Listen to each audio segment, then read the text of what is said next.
Good afternoon बच्चों। हम लोगों ने लास्ट लेक्चर में कितने सेक्शंस डिस्कस किए थे? हम लोगों ने लास्ट लेक्चर में आपके रिवीजन में सेक्शन नंबर 1 से लेके 21 तक डिस्कस किए थे और आज हमारा टारगेट रहेगा कि हम 23 से कैरी ऑन करें।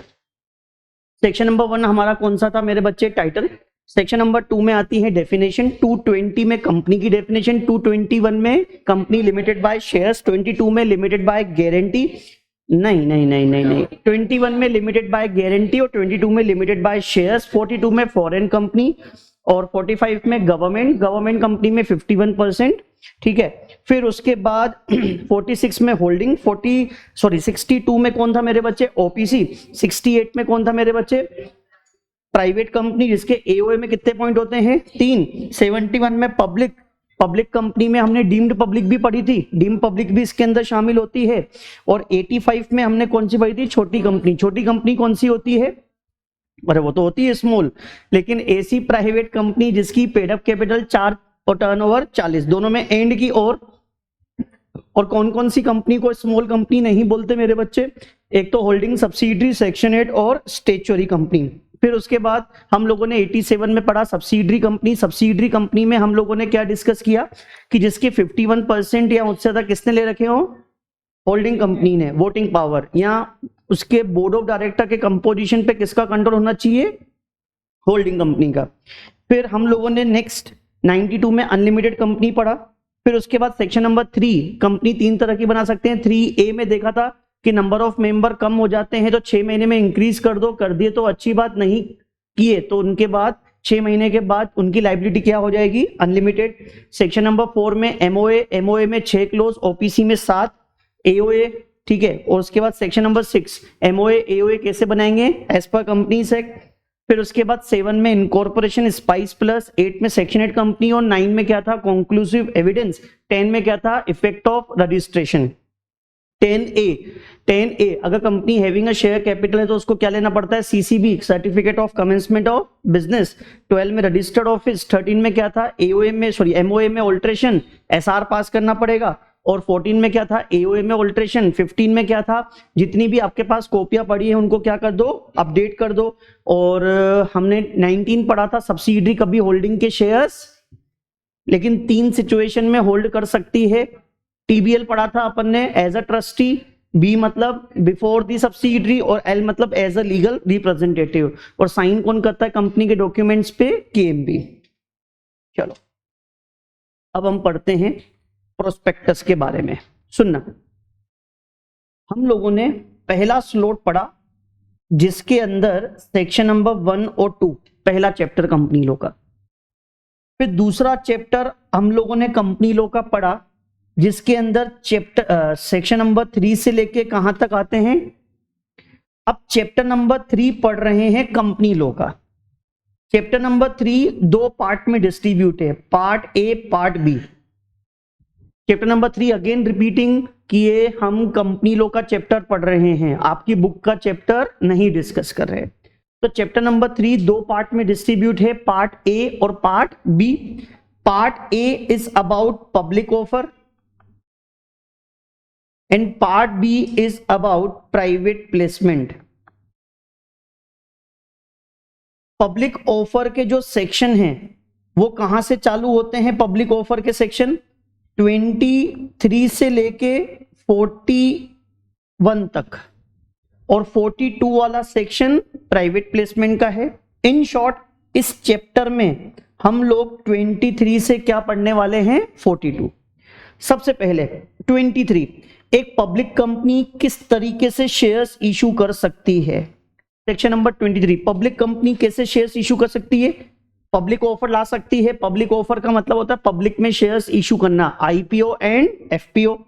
प्राइवेट प्लेसमेंट मतलब स्पेसिफिक ग्रुप को देना, राइट इशू, बोनस इशू ला सकती है। लेकिन प्राइवेट कंपनी कभी भी पब्लिक में शेयर्स इशू नहीं कर सकती। उसके लिए इसलिए कितने ऑप्शन हैं? 3।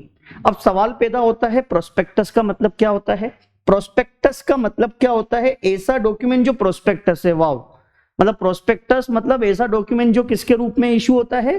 प्रोस्पेक्टस, जो जिसमें कंपनी अपने सिक्योरिटीज को सब्सक्राइब करने के लिए इन्विटेशन देती है, चाहे वो नोटिस के रूप में हो, सर्कुलर के रूप में हो, चाहे एडवर्टीजमेंट के रूप में हो, चाहे किसी भी रूप में हो, अगर आपने पब्लिक में सिक्योरिटीज को देने के लिए इन्विटेशन दिया है तो उसको क्या बोलते हैं?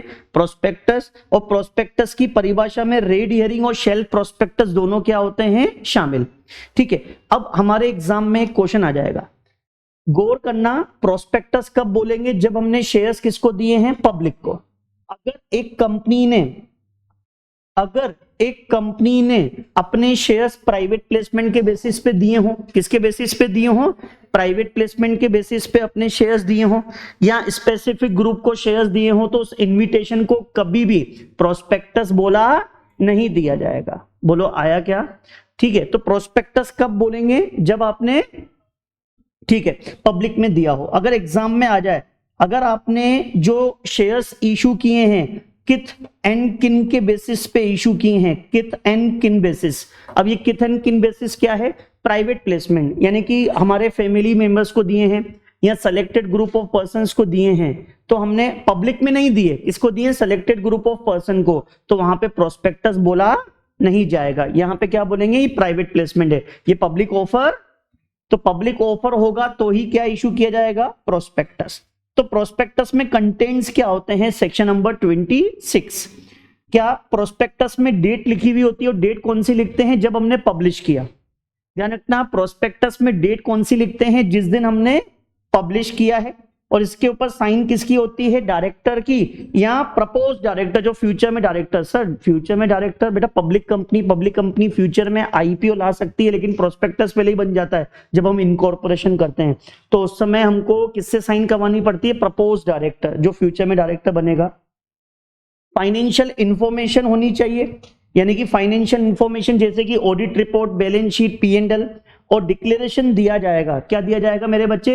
डिक्लेरेशन। काहे का डिक्लेरेशन? की कंपनी एक्ट में जो भी वो दे रखे हैं, कंपनी एक्ट में जो भी कंप्लायंसेस दे रखे हैं, सबका कंप्लायंस हो चुका है, मतलब कंपनी लॉ का पूरा कंप्लायंस हमने किया है, किसी का नॉन कंप्लायंस।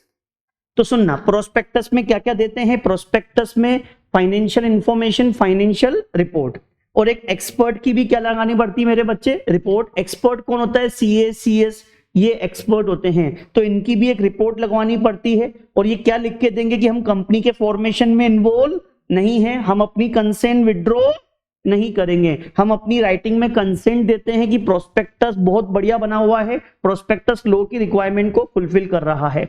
और जो प्रोस्पेक्टस का पहला पेज होगा उस पे हम लिख देंगे कि हमने इसकी कॉपी कहां फाइल कर दी है? ROC। ध्यान रखना, ये जो प्रोस्पेक्टस होता है, ये प्रोस्पेक्टस किसके पास फाइल करते हैं? ROC के पास। और कितने दिन के लिए वैलिड रहता है? 90 डेज के लिए क्या रहता है मेरे बच्चे? वैलिड रहता है। यानी कि 90 डेज में आपको ये पब्लिक में इशू करना पड़ेगा और अलॉटमेंट भी कर लेना चाहिए, क्योंकि ये प्रोस्पेक्टस कितने समय के लिए वैलिड है? 90 डेज। ठीक है, अगला सेक्शन आता है 27। 27 क्या बोलता है? क्या कंपनी प्रोस्पेक्टस की टर्म्स एंड कंडीशन चेंज कर सकती है? जैसे मैंने आपको बोला कि मैं आपसे पैसा ले रहा हूं, मैं आपसे, आप कौन? पब्लिक, मैं आपसे पैसा ले रहा हूं 100 करोड़ रुपए। जैसे क्या लिखा हुआ है? एक कंपनी है, कंपनी ने प्रोस्पेक्टस इशू किया, और प्रोस्पेक्टस इशू करके फंड रेज किया, और फंड रेज किया है मान लो 100 करोड़ का। अच्छा, मैंने आप लोगों से फंड रेज किया होगा तो प्रोस्पेक्टस में मेंशन किया होगा कि इस पैसे का इस्तेमाल कहां पे करूंगा? मान लो यूनिवर्सिटी बनाने में करूंगा, और मेरी मान लो यूनिवर्सिटी 70 करोड़ में बन गई, तो इसको बोलते हैं यूटिलाइज अमाउंट। और यानी कि 30 करोड़ रुपए को क्या बोलेंगे? अनयूटिलाइज अमाउंट, जो अभी तक पैसा पड़ा हुआ है। तो अगर किसी कंपनी के पास आईपीओ का अनयूटिलाइज अमाउंट है, अगर किसी कंपनी के पास आईपीओ का अनयूटिलाइज अमाउंट है, और कंपनी इस पैसे को कहीं और लगाना चाहती है, तो क्या पास करना पड़ेगा? SR। यानी कि ध्यान रखना, यहां पे प्रोस्पेक्टस की टर्म्स एंड कंडीशन चेंज करने का मतलब क्या है? कि प्रोस्पेक्टस में जो आपका ऑब्जेक्टिव लिखा हुआ है, जो पर्पस लिखा हुआ है, उसके अलावा किसी और पर्पस में वो पैसा लगाते हो तो क्या पास करना पड़ेगा? SR।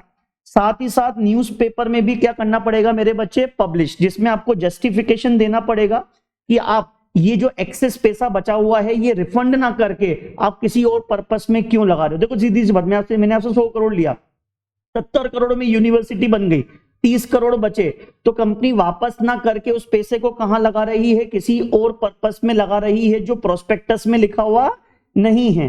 पर ध्यान रखना मेरे ऑब्जेक्ट क्लोज में तो लिखा हुआ होना चाहिए एमओए के, तो अल्ट्रा वायरस हो जाएगा। ठीक है, तो मैं किसी और पर्पस में लगा रहा हूं तो क्या पास करना पड़ेगा, एसआर। साथ ही साथ न्यूज़पेपर में पब्लिश करना पड़ेगा। रीजन बीइंग, अगर किसी शेयर होल्डर के पास मान लो नोटिस नहीं गया तो हम बोल सकते हैं कि देखो हमने न्यूज़पेपर में पब्लिश किया था, तुम आ जाते। यानी कि पहले हम न्यूज़पेपर में देंगे फिर एसआर पास होगा।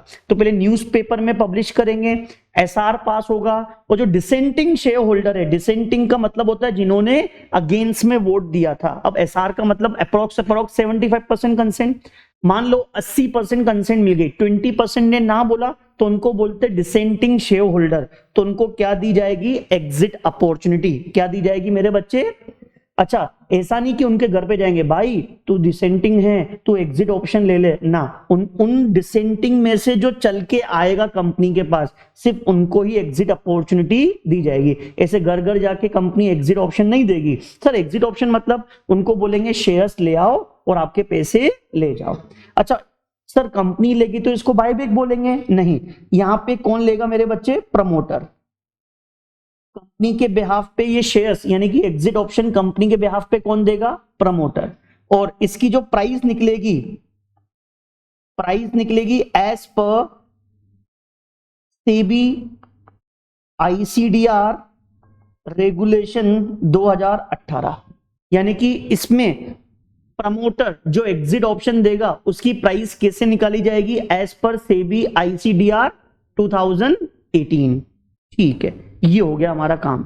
यानी कि हम लोगों ने अभी सेक्शन नंबर 23 पढ़ा और सीधा हमने सेक्शन नंबर 26 पढ़ा, फिर हमने कौन सा पढ़ा, 27। 23 में पढ़ा कि किस तरह से शेयर्स इशू होंगे, 26 में कंटेंट पढ़ा कि प्रोस्पेक्टस में क्या क्या लिखेंगे, और 27 में क्या पढ़ा कि प्रोस्पेक्टस की टर्म्स एंड कंडीशन चेंज करनी तो क्या पास करना पड़ेगा, एसआर। अब ध्यान रखना, अगर आपने सेक्शन नंबर 26 का कॉन्ट्रावेंशन किया तो इसकी पेनल्टी इंपॉर्टेंट है। अगर आपने सेक्शन नंबर 26 का कॉन्ट्रावेंशन किया तो आपके ऊपर क्या लगेगी, पेनल्टी। कंपनी के ऊपर कितनी पेनल्टी है, और जिस बंदे ने प्रोस्पेक्टस जिससे पूछ के जिसकी कंसेंट से प्रोस्पेक्टस इशू किया उसके ऊपर कितनी पेनल्टी है, तो ये आपको याद होनी चाहिए। अगला हमने पढ़ा था शेल्फ प्रोस्पेक्टस और रेड हियरिंग प्रोस्पेक्टस। प्रोस्पेक्टस की परिभाषा में आता है, दैट मींस जो प्रोविजन प्रोस्पेक्टस के ऊपर एप्लीकेबल है वो सारे के सारे प्रोविजन शेल्फ और रेड हियरिंग के ऊपर भी क्या होंगे मेरे बच्चे, एप्लीकेबल। तो शेल्फ प्रोस्पेक्टस होता क्या है, शेल्फ प्रोस्पेक्टस ऐसा प्रोस्पेक्टस होता है जो कंपनी इशू करती है जो वैलिड रहता है over a certain period of time. यानी कि एक कंपनी अगर चाहती है कि हम देखो, जब भी हम पब्लिक में शेयर्स इशू करते हैं, जब भी हम पब्लिक में शेयर्स इशू करते हैं तो उससे पहले हमको क्या बनाना पड़ता है, प्रोस्पेक्टस। और प्रोस्पेक्टस कहां फाइल करना पड़ता है मेरे बच्चे, आरओसी के पास। तो एक कंपनी बोलती है कि हम तो साल में 2-3 बार शेयर्स इशू करेंगे, तो क्या बार बार ही प्रोस्पेक्टस बनाएं, बार बार आरओसी को दें, बार बार पब्लिक में दें, हमको इससे मुक्ति चाहिए। तो आपके लिए बेटर ऑप्शन कौन सा होता है, शेल्फ प्रोस्पेक्टस। कौन सा ऑप्शन होता है, तो अगर एक कंपनी साल भर में 2 या 2 से ज्यादा बार क्या इशू करना चाहती है, शेयर्स इशू करना चाहती है, तो कंपनी के लिए बेटर ऑप्शन है कि आप क्या इशू करें, शेल्फ प्रोस्पेक्टस। शेल्फ प्रोस्पेक्टस जो होता है वो मैक्सिमम 1 साल के लिए वैलिड रहता है। कितने समय के लिए वैलिड रहता है बोलो मेरे बच्चे, 1 साल के लिए क्या रहता है, वैलिड। यानी कि 1 साल तक आप कितनी बार भी शेयर्स इशू करो, बार बार आपको शेल्फ प्रोस्पेक्टस बनाने की जरूरत नहीं है, न बार बार आरओसी को फाइल करना है, ना ही पब्लिक में देने की जरूरत है। यानी कि शेल्फ आपको प्रोटेक्शन मिल गई कंप्लायंसेस से, आपको बार बार प्रोस्पेक्टस बनाने की जरूरत नहीं है। लेकिन कितने समय के लिए वैलिड रहेगा मेरे बच्चे, 1 साल के लिए। कितने समय के लिए वैलिड रहेगा, तो उस 1 साल में कितनी बार भी शेयर्स इशू करो, बार बार आपको शेल्फ प्रोस्पेक्टस ना आरओसी को देना है ना ही पब्लिक में देना है। अब ध्यान रखना क्यों, एक बात बताओ, स्टार्टिंग में मैंने प्रोस्पेक्टस दिया और उसी में मैंने लिख दिया कि अभी शेयर्स इशू करूंगा, 3 महीने बाद इस महीने की इस तारीख को वापस शेयर्स इशू होंगे हमारे इतने, फिर वापस लिख दिया कि 6 महीने बाद इतने और शेयर्स इशू होंगे। तो जब मैंने पहली बार में ही आप लोगों को बता दिया तो क्या बार बार आपको प्रोस्पेक्टस दूं क्या, नहीं। तो इसलिए इसमें बार बार प्रोस्पेक्टस देने की जरूरत नहीं है। तो कंपनी एक बार देती है, उसमें सारी बातें क्या कर देती है पहले से मेंशन। लेकिन एक बात सोचो, आज मैंने पहली बार शेयर्स इशू करे, अब 2 महीने बाद फिर शेयर्स दे रहा हूं, लेकिन उन 2 महीने में कंपनी में कुछ तो बदलाव हुआ होगा, कंपनी में कोई तो ग्रोथ या फिर डी ग्रोथ हुई होगी, कुछ तो कंपनी में फाइनेंशियल चेंज हुए होंगे, तो वो तो बताऊंगा ना।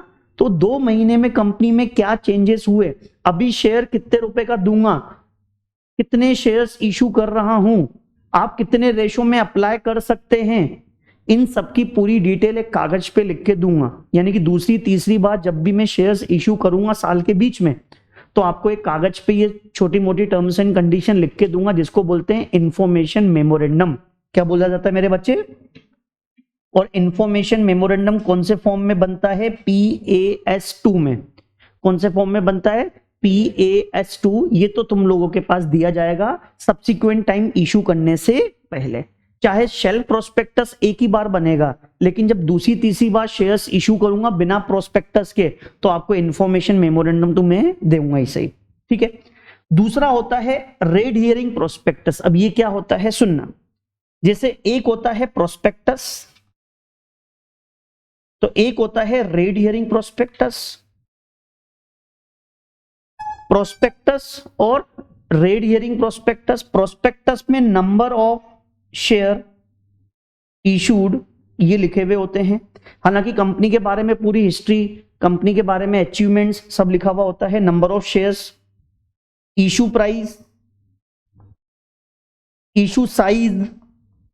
इशू साइज का मतलब होता है मेरा आईपीओ कितने का है, मान लो 10 करोड़ का आईपीओ है, 100 करोड़ का आईपीओ है, तो टोटल अमाउंट। लेकिन रेड हियरिंग प्रोस्पेक्टस में नंबर ऑफ शेयर्स और इशू प्राइस लिखा हुआ नहीं होता, इशू साइज लिखा हुआ होता है और प्राइस बैंड लिखा हुआ होता है। प्राइस बैंड लिखा हुआ होता है। सर ये क्या होता है सुनना, अगर एक कंपनी बुक बिल्डिंग से आईपीओ लाती है, आजकल सारे आईपीओ बुक बिल्डिंग से आते हैं, अगर एक कंपनी बुक बिल्डिंग से आईपीओ लाती है, बुक बिल्डिंग क्या होती है? देखो 2 तरह से आईपीओ आता है, फिक्स प्राइस मेथड और book building method. Fix price में क्या होता है, कंपनी प्राइस फिक्स कर देती है कि हम इतने रुपए में शेयर्स इशू करेंगे, लेकिन आजकल उस तरीके से इशू नहीं होता है, क्योंकि कोई बोलता है फिक्स है तो नहीं है, इस प्राइस में नहीं चाहिए। तो बुक बिल्डिंग से ही आईपीओ आता है। क्यों? क्योंकि बुक बिल्डिंग में कंपनी इन्वेस्टर को बोलती है कि इन्वेस्टर बोलो तुम्हें कितने रुपए में शेयर चाहिए, लेकिन ऐसे तो इन्वेस्टर बोलेगा 10 रुपए में सारे शेयर दे दो, तो कंपनी उनको प्राइस बैंड देती है, जैसे 300 से 320। तो आपको क्या करनी पड़ती है? बिडिंग लगानी पड़ती है। किसी ने आईपीओ में अप्लाई किया होगा तो उसमें आता है कि बिडिंग की प्राइस ये है, तो उसमें आपको बिडिंग लगानी पड़ती है कि आपको कितने रुपए में शेयर चाहिए। तो ध्यान रखना, अगर बिडिंग लगानी है तो मतलब प्राइस फिक्स नहीं है तो प्राइस लिखी हुई नहीं होती, प्राइस पता नहीं है तो नंबर ऑफ शेयर्स भी लिखे हुए नहीं होते। बोलो आया? तो इन दोनों, ये दोनों मिसिंग होती है या दोनों में से कोई एक? दोनों मिसिंग होती है या दोनों में से कोई एक? बुक में और लगा हुआ है, दोनों में से कोई एक चीज तो मिसिंग होती है, तो उस प्रोस्पेक्टस को क्या बोलते हैं? Red herring. ध्यान रखना, रेड हियरिंग प्रोस्पेक्टस और प्रोस्पेक्टस में सिर्फ इतना ही डिफरेंस है कि जो प्राइस होगी या नंबर ऑफ शेयर्स होंगे उसके यहाँ पे फिलिंग द ब्लैंक्स होगा, और फिलिंग द ब्लैंक्स है उसमें प्राइस लिखी हुई नहीं है। समझ में आया? और ये रेड हियरिंग प्रोस्पेक्टस कब इशू होता है? जब कंपनी आईपीओ किससे लाती है? बुक बिल्डिंग मेथड से। किससे लाती है मेरे बच्चे? बुक बिल्डिंग मेथड से। ठीक है, तो ये हो गया। अब जैसे बुक बिल्डिंग मेथड से कंपनी आईपीओ ला रही है तो कैसे लाती है सुनना, कंपनी सबसे पहले रेड हियरिंग प्रोस्पेक्टस बनाती है। रेड हियरिंग प्रोस्पेक्टस किसको फाइल करते हैं? आरओसी को। मैंने पहले ही बताया, रेड हियरिंग और शेल्फ दोनों के ऊपर प्रोस्पेक्टस के प्रोविजन लगेंगे। हम प्रोस्पेक्टस आरओसी के पास भेजते हैं, तो ये भी हम किसके पास भेजेंगे? आरओसी। फिर उसके बाद इशू कर देंगे पब्लिक में रेड हियरिंग प्रोस्पेक्टस। फिर बिडिंग लगाई जाएगी पब्लिक के द्वारा ऑनलाइन।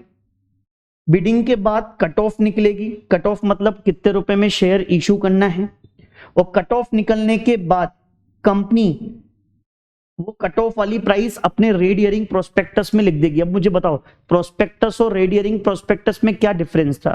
सिर्फ इतना डिफरेंस था कि रेड हियरिंग प्रोस्पेक्टस में प्राइस लिखी हुई नहीं होती, वो प्रोस्पेक्टस में लिखी हुई होती है। अब मैंने रेड हियरिंग प्रोस्पेक्टस में जो प्राइस निकली है वो लिख दी, तो अब वो क्या बन गया, प्रोस्पेक्टस, जो कहां फाइल कर देंगे, तो ध्यान रखना, red herring prospectus, red herring prospectus, prospectus ROC को फाइल करने से, ये रहा, आरओसी के पास प्रोस्पेक्टस फाइल करने से पहले red herring prospectus public, sorry repeat कर रहा हूं, एक मिनट, प्रोस्पेक्टस आरओसी को फाइल करने से पहले रेड हियरिंग प्रोस्पेक्टस आरओसी के पास फाइल किया जाता है।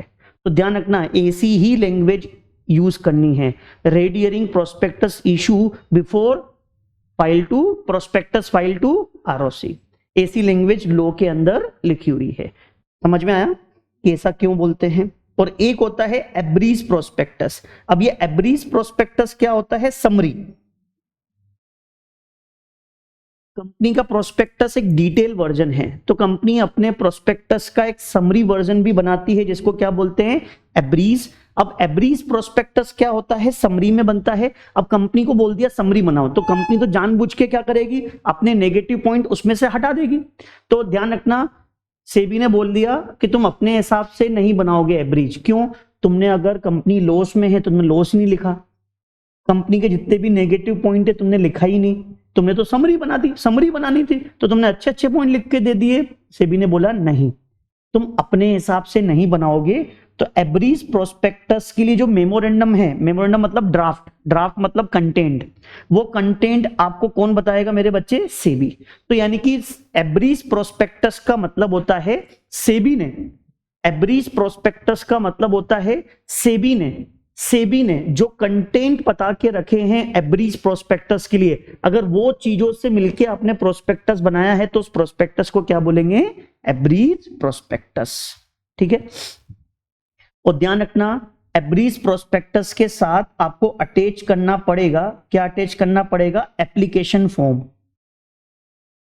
सीधी सी बात, कोई व्यक्ति अगर एब्रीज प्रोस्पेक्टस पढ़ेगा और कंपनी के डाटा से इंप्रेस है तो कंपनी के शेयर्स अप्लाई करेगा, और अप्लाई करेगा तो उसके साथ एप्लीकेशन फॉर्म तो अटैच होना ही चाहिए।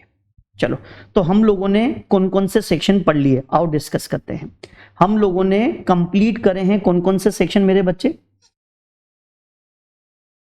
एक हम लोगों ने 1 से लेके 22 का तो स्लोट कर ही लिया, फिर हमने 23 पढ़ा। 23 किसका होता है मेरे बच्चे, इशू ऑफ शेयर्स। फिर हमने 26 पढ़ा, कंटेंट ऑफ प्रोस्पेक्टस, कि प्रोस्पेक्टस में क्या क्या चीजें होती हैं। फिर हम लोगों ने अगला जो सेक्शन पढ़ा है वो सेक्शन कौन सा पढ़ा मेरे बच्चे, 26 के बाद 27, कि अगर प्रोस्पेक्टस की टर्म्स एंड कंडीशन चेंज करनी है तो उसके लिए क्या पास करना पड़ेगा, एसआर।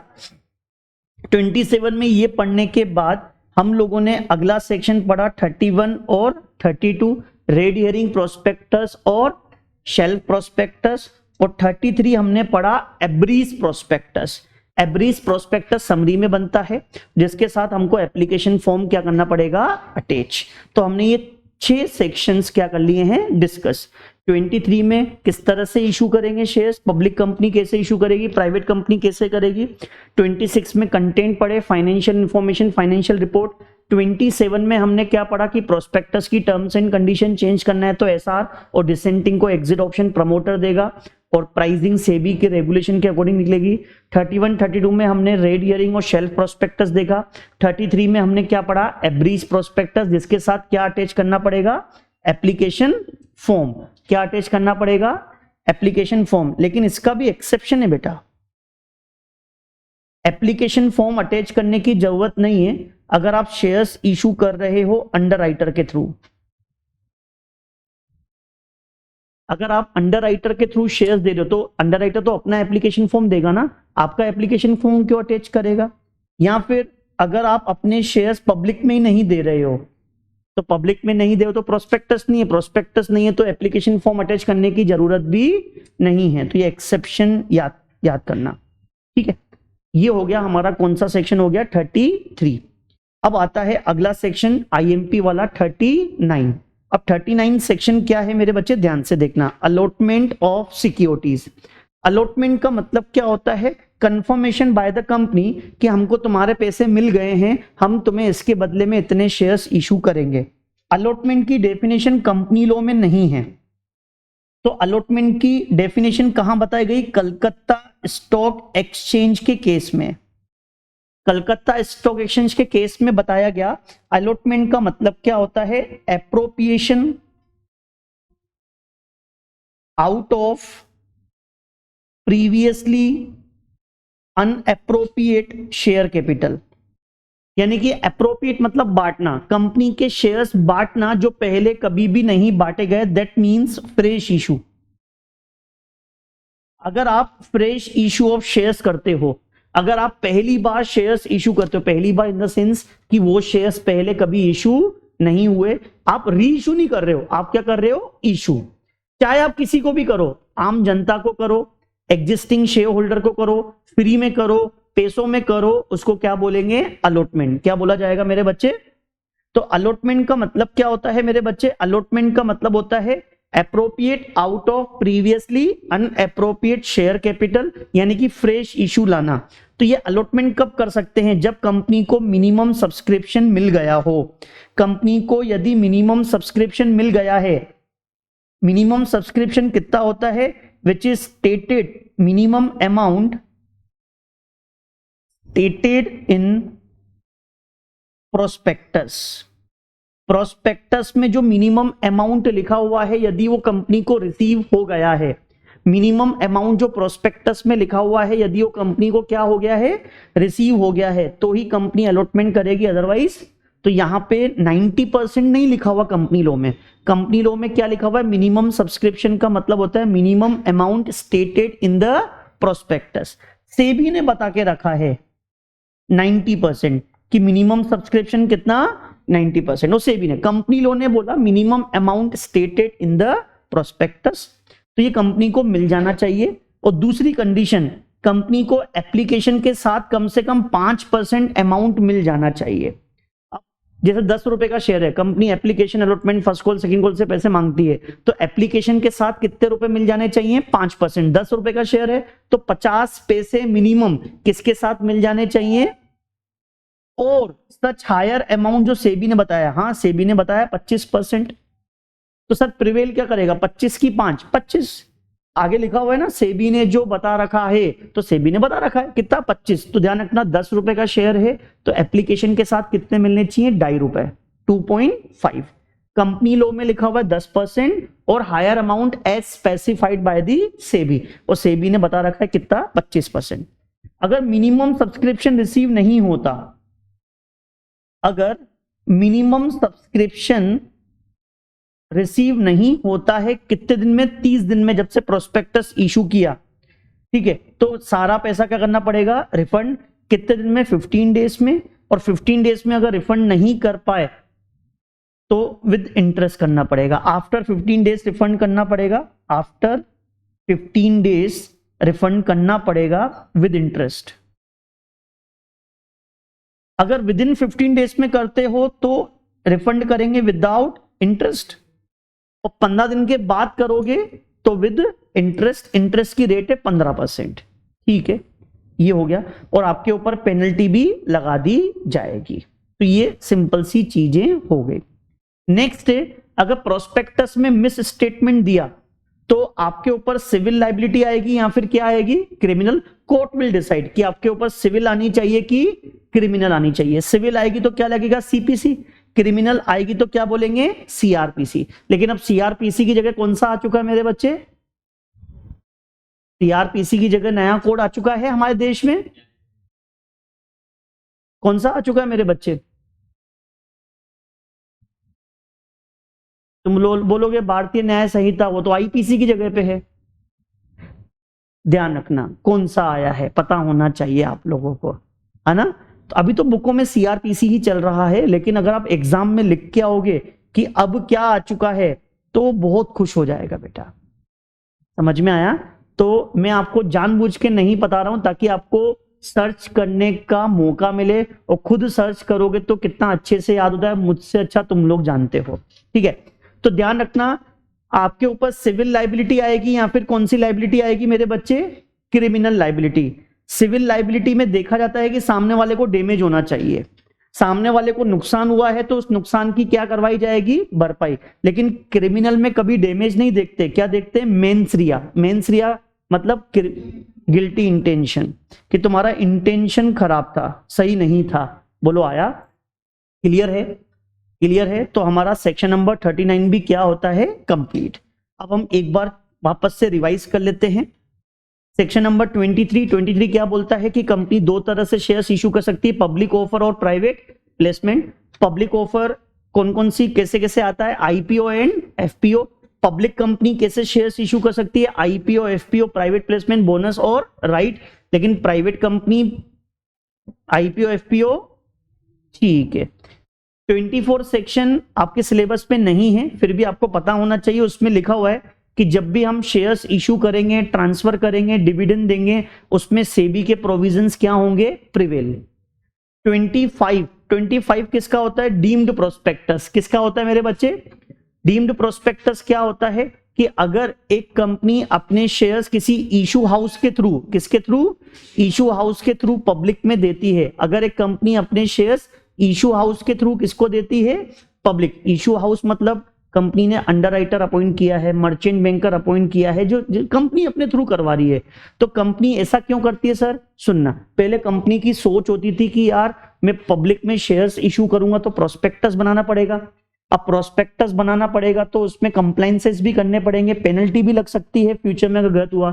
तो कंपनी ने आउटसोर्सिंग कर लिया। कंपनी ने किसी को बोला कि भाई सुन, प्रोस्पेक्टस भी तू बना, इशू भी तू कर, हमको तो सिर्फ पैसे लेके आके दे, पब्लिक के पैसे हमको लाके देना, यानी कि जिम्मेदारी तेरी सारी, फायदा सारा मेरा, मैं तेरे को उसके बदले में पैसा दे रहा हूं ना। तो मैंने सामने वाले को बोला प्रोस्पेक्टस भी तू बना, इशू भी तू कर, ताकि फ्यूचर में मिस स्टेटमेंट की पेनल्टी लगे, तेरे ऊपर लगे, जेल में जाए तो तू जाए, मेरे को तो सिर्फ पैसा चाहिए, मेरे को टेंशन फ्री वाली लाइफ चाहिए, मेरे को ये फालतू झंझट नहीं चाहिए। तो कंपनी पहले क्या करती थी?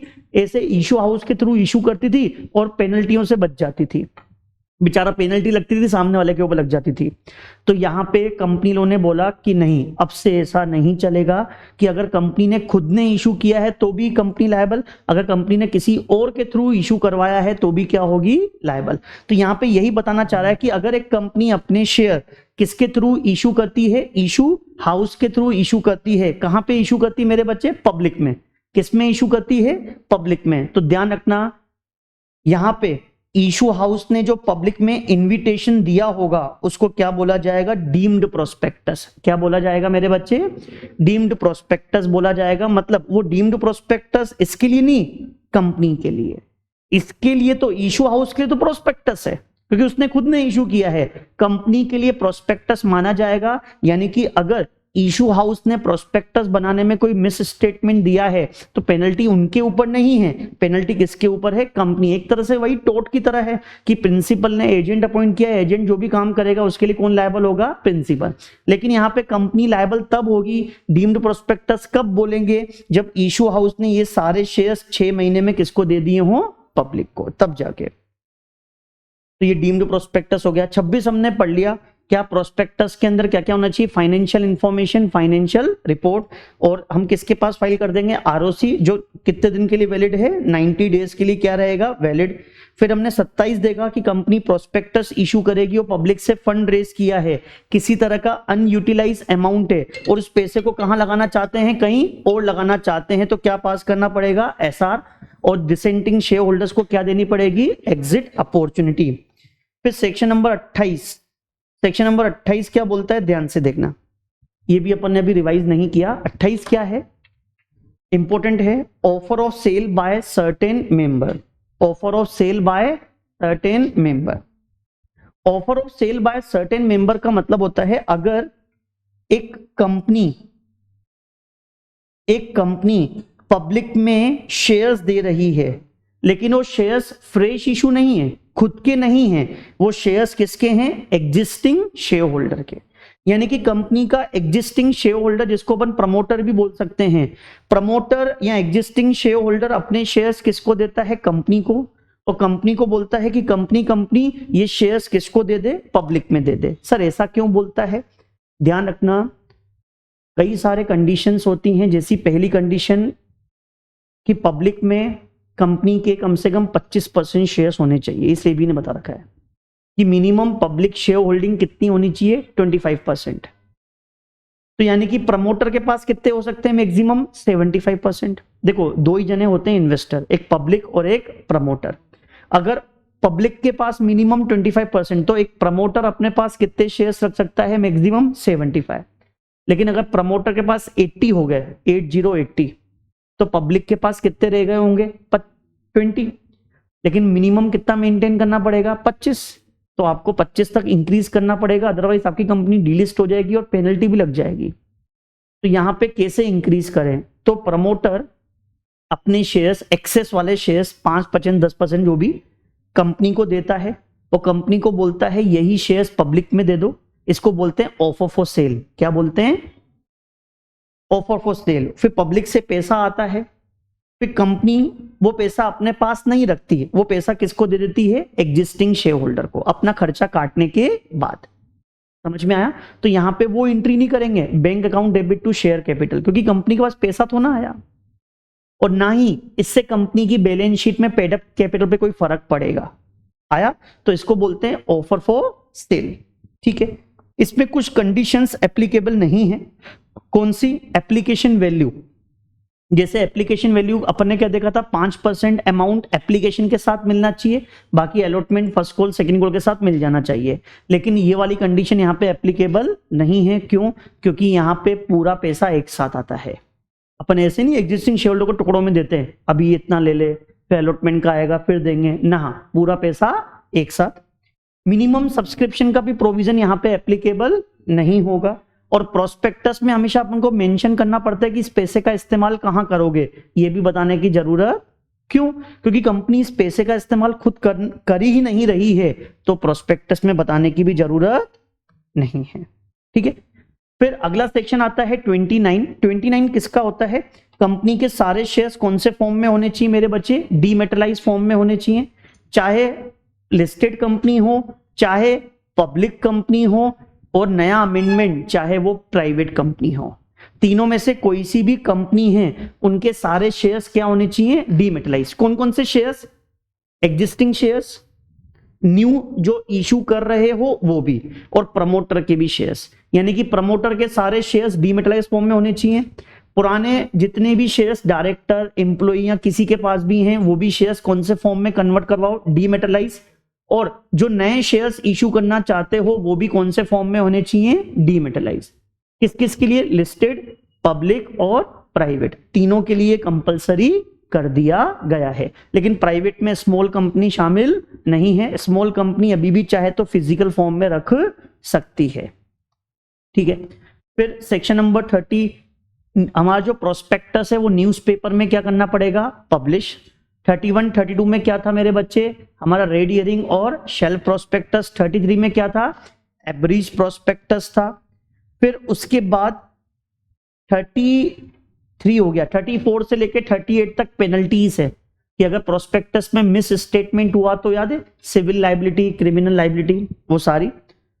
अब उसके बाद अगला सेक्शन है हमारा 39, जो मैंने अभी पढ़ाया, अलॉटमेंट ऑफ सिक्योरिटी। क्या होता है अलॉटमेंट ऑफ सिक्योरिटी, अलॉटमेंट के ऊपर न केवल कंपनी एक्ट बल्कि इंडियन कॉन्ट्रैक्ट एक्ट भी एप्लीकेबल होगा। रिपीट कर रहा हूं, अलॉटमेंट के ऊपर न केवल कंपनी एक्ट, जैसे आपने अभी रिवाइज किया कि कंपनी लॉ का कौन सा सेक्शन लगेगा, 39, उसकी कितनी कंडीशन है, 3। हालांकि अपने अभी प्रीवियस नोट्स में 2 ही कंडीशन थी, लेकिन 3 एप्लीकेबल है। कौन कौन सी 39 में, मिनिमम सब्सक्रिप्शन मिल जाना चाहिए, जो कितना होता है, जो प्रोस्पेक्टस में लिखा हुआ है। अगर वो नहीं मिलता है तो सारा पैसा क्या कर दो, रिफंड कर दो। कितने दिन में, हम चेक करते हैं 30 दिन में मिनिमम सब्सक्रिप्शन मिल गया क्या, अगर नहीं मिला है तो 15 दिन में पैसे क्या कर देते हैं, रिफंड। नहीं कर पाए तो अगले 15 दिन के बाद करेंगे, लेकिन विद इंटरेस्ट। समझ में आया। दूसरी कंडीशन, एप्लीकेशन के साथ कितना पैसा मिल जाना चाहिए, 5, और हायर अमाउंट सेबी में प्रिस्क्राइब किया, सेबी ने प्रिस्क्राइब किया है, हाँ कितना, 25%। और हमेशा जब भी हम अलॉटमेंट करेंगे, कौन सा फॉर्म आरओसी के पास फाइल करेंगे, PAS3। कौन सा फॉर्म फाइल करेंगे, PAS3 किसके पास फाइल करेंगे मेरे बच्चे? ROC के पास। कितने दिन में? 30 दिन, जब से क्या हुआ? अलॉटमेंट हुआ। और PS3 का नाम है रिटर्न ऑफ अलॉटमेंट। ध्यान रखना, चाहे आप बोनस इशू लाओ, चाहे राइट इशू लाओ, शेयर्स कैश में इशू करो, अदर देन कैश में इशू करो, सब में PS3 फाइल होगा, क्योंकि ये सब क्या है? अलॉटमेंट। लेकिन अगर आप फॉरफिटेड शेयर्स को री इशू करते हो, किसको री इशू करते हो? फॉरफिटेड शेयर्स को री इशू करते हो, वो अलॉटमेंट नहीं है और वहां पे PS3 फाइल नहीं होगा। तो ध्यान रखना, फॉरफिटेड शेयर्स को री इशू, बेटा वो री इशू है, इशू थोड़ा है, इशू करना अलॉटमेंट है, फ्रेश इशू। री इशू करना अलॉटमेंट, और उसमें PS3 भी फाइल नहीं होगा मेरे बच्चे। बोलो आया? तो जैसे हमने देखा अलॉटमेंट के ऊपर कंपनीज एक्ट एप्लीकेबल है, कंपनी एक्ट के प्रोविजन फुलफिल करने पड़ेंगे, नहीं कर पाए तो जैसे मिनिमम सब्सक्रिप्शन मिलना चाहिए, मिनिमम सब्सक्रिप्शन नहीं मिला तो पैसे क्या करने चाहिए मेरे बच्चे? रिफंड। पैसे क्या कर लेने चाहिए? रिफंड कर लेने चाहिए रिफंड। ठीक है, नहीं किए, मैं तो अलॉटमेंट कर दिया, तो ऐसा अलॉटमेंट क्या माना जाएगा? Irregular allotment. क्या माना जाएगा मेरे बच्चे? Irregular allotment. ठीक है, तो जैसे कंपनी एक्ट एप्लीकेबल है, वैसे इंडियन कॉन्ट्रैक्ट एक्ट भी क्या होगा? अलॉटमेंट के ऊपर एप्लीकेबल होगा, जिसका टॉपिक क्या बनता है? General principle regarding allotment. Allotment के जनरल प्रिंसिपल, अलॉटमेंट के मेरे बच्चे जनरल प्रिंसिपल क्या है? कंपनी सबसे पहले प्रोस्पेक्टस बनाती है, प्रोस्पेक्टस बना के किसको दे देती है मेरे बच्चे? पब्लिक को। कंपनी प्रोस्पेक्टस बना के किसको दे देती है? पब्लिक को। फिर पब्लिक में जो इंटरेस्टेड होंगे वो कंपनी के पास क्या भेजते हैं? Application form. फिर कंपनी की बोर्ड मीटिंग में क्या पास करते हैं? BR। और BR पास करके कंपनी बोलती है कि हम तुम्हें इतने शेयर्स क्या कर देंगे? अलॉटमेंट। तो सुनना, पहले कंपनी ने प्रोस्पेक्टस दिया, यानी कि इन्विटेशन टू ऑफर, यानी कि इन्वेस्टर्स को अट्रैक्ट करना कि वो ऑफर दें, तो इसलिए प्रोस्पेक्टस को क्या बोलते हैं? Invitation to offer. Contract act में पढ़ा होगा, पहले इन्विटेशन टू ऑफर, फिर इन्वेस्टर क्या देगा? Application form, that is offer. क्या देगा? सबसे पहले ऑफर। फिर कंपनी के BOD BR पास करेंगे, वो क्या होगा? एक्सेप्टेंस, कि हाँ हमको तुम्हारे पैसे मिल गए हैं, हम तुम्हें इतने शेयर्स क्या कर देंगे? अलॉट। और इसी को बोलते हैं अलॉटमेंट। अलॉटमेंट का मतलब शेयर्स इशू करना नहीं होता, अलॉटमेंट का मतलब होता है कंफर्मेशन, कि कंफर्मेशन दी है। किसने कंफर्मेशन दी है? BOD ने, कि हम तुमको इतने शेयर्स अलॉट कर देंगे। और जब भी अलॉटमेंट होगा उसके 30 दिन में हम कौन सा फॉर्म फाइल करेंगे? PAS3। किसके पास फाइल कर देंगे? ROC के पास। 30 दिन कहां से? जब से अलॉटमेंट हुआ। बोलो आया? और 2 महीने में शेयर सर्टिफिकेट इशू होते हैं। तो नॉर्मल पॉइंट क्या बन गए इसके? अगर हमारे एग्जाम में क्वेश्चन आता है जनरल प्रिंसिपल रिगार्डिंग अलॉटमेंट, तो हम ये चार्ट नहीं बना के आएंगे, हम क्या लिख के आएंगे? अलॉटमेंट कौन करेगा? प्रॉपर ऑथोरिटी, यानी कि BOD। देखा आपने? अलॉटमेंट मतलब acceptance, allotment against application only. Offer दोगे तभी तो अलॉटमेंट आएगा। तीसरा, अलॉटमेंट यानी कि company confirmation with in reasonable time में देगी, और अलॉटमेंट की कम्युनिकेशन होना जरूरी है। समझ में आया? 5वां पॉइंट भी लिख सकते हो कि अलॉटमेंट किसी दूसरे एक्ट का कॉन्ट्रावेंशन करने वाला नहीं होना चाहिए। तो इस तरह से आपका कौन सा सेक्शन हो गया मेरे बच्चे? 39। एक आपको 40 भी याद होना चाहिए। क्या? कि कंपनी के शेयर्स सिर्फ और सिर्फ स्टॉक एक्सचेंज में डील होंगे। कंपनी के शेयर्स की ट्रेडिंग सिर्फ और सिर्फ कहां पे होगी मेरे बच्चे? Stock exchange. तो जब भी आप स्टॉक एक्सचेंज में लिस्टिंग करवाने जाओ तो आपको पहले स्टॉक एक्सचेंज की क्या लेनी पड़ेगी? अप्रूवल। ध्यान रखना, जब भी आप शेयर्स पब्लिक में देते हो तो अपने शेयर्स की क्या करवानी पड़ेगी? लिस्टिंग। तो लिस्टिंग करवाने से पहले आपको स्टॉक एक्सचेंज के पास क्या भेजनी पड़ेगी? एप्लीकेशन। और स्टॉक एक्सचेंज से क्या लेनी पड़ेगी? अप्रूवल। अगर आपने 2 स्टॉक एक्सचेंज में एप्लीकेशन भेजी है तो दोनों की अप्रूवल चाहिए, एक की नहीं। एक की मिल गई, एक की नहीं मिली तो भी आप अलॉटमेंट नहीं कर सकते। दोनों मतलब दोनों की अप्रूवल चाहिए, और उन स्टॉक एक्सचेंज का नाम आपको प्रोस्पेक्टस में भी मेंशन करना पड़ेगा। तो ध्यान रखना, प्रोस्पेक्टस देने से पहले आपको एप्लीकेशन किसके पास देनी पड़ती है? स्टॉक एक्सचेंज के पास। और प्रोस्पेक्टस इशू करने के बाद जितना भी पैसा आया सब कहां जमा करवा देते हैं? शेड्यूल कमर्शियल बैंक में। अगर आपने अंडरराइटर अपॉइंट किया है तो अंडरराइटर को क्या पे करते हैं? कमीशन। अगर आपने शेयर्स के ऊपर कमीशन दे रहे हो तो कितनी रेट है 5% और AOA which ever is lower. अगर आप डिबेंचर इशू किए हैं और अंडरराइटर अपॉइंट किया है तो कमीशन कितनी है 2.5 और AOA which ever is lower. 41 अगर एक कंपनी जीडीआर इशू करती है तो जीडीआर इशू करने के लिए कौन सा रेजोल्यूशन पास करना पड़ेगा एसआर। क्या पास करना पड़ेगा एसआर। एक बात और ध्यान रखना, जीडीआर होल्डर को कभी मेंबर, सबको पता है जीडीआर मतलब global depository receipts, Indian company outside India में फॉरेन करेंसी में क्या इशू करती है जीडीआर। यूरोप में इशू करेगी तो यूरो करेंसी, अमेरिका में इशू करेगी तो डॉलर्स में। ठीक है, तो जिनको जिनको वहां पे फॉरेन में जीडीआर दिए हैं उनको कभी भी कंपनी का मेंबर नहीं बोलते। क्यों? क्योंकि रजिस्टर ऑफ मेंबर में नाम किसका आता है ओवरसीज डिपॉजिटरी बैंक, वो होता है मेंबर। तो जीडीआर होल्डर के केस में मेंबर कौन होता है ओवरसीज डिपॉजिटरी बैंक। समझ में आया? ओवरसीज डिपॉजिटरी बैंक का नाम उसमें लिखा हुआ रहता है। बोलो आया? ठीक है। फिर उसके बाद सेक्शन नंबर 42 किसका होता है मेरे बच्चे प्राइवेट प्लेसमेंट। किसका होता है मेरे बच्चे? अब प्राइवेट प्लेसमेंट के बारे में आओ डिस्कस करते हैं कि प्राइवेट प्लेसमेंट क्या है। एक बात ध्यान रखना, प्राइवेट प्लेसमेंट मतलब अगर एक कंपनी अपने शेयर्स किसी स्पेसिफिक ग्रुप को देती है, किसको देती है मेरे बच्चे? तो ध्यान से देखना क्या लिखा हुआ है। A private placement is the way of raise capital that involve the sale of security to small number of selected investor।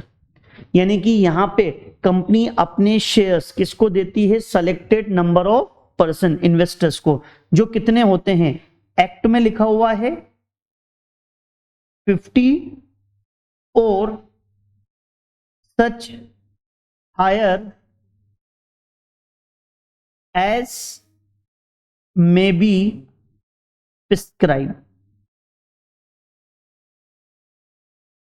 Act में क्या लिखा हुआ है? सेक्शन नंबर 42 में क्या लिखा हुआ है कि प्राइवेट प्लेसमेंट में शेयर्स जो होते हैं किसको दिए जाते हैं?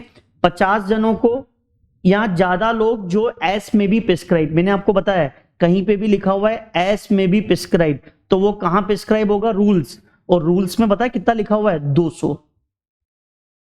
तो प्रिवेल क्या करेगा? 200। तो आप एक फाइनेंशियल ईयर में प्राइवेट प्लेसमेंट में कितने लोगों को दे सकते हैं? 200। कितने लोगों को दे सकते हैं? 200।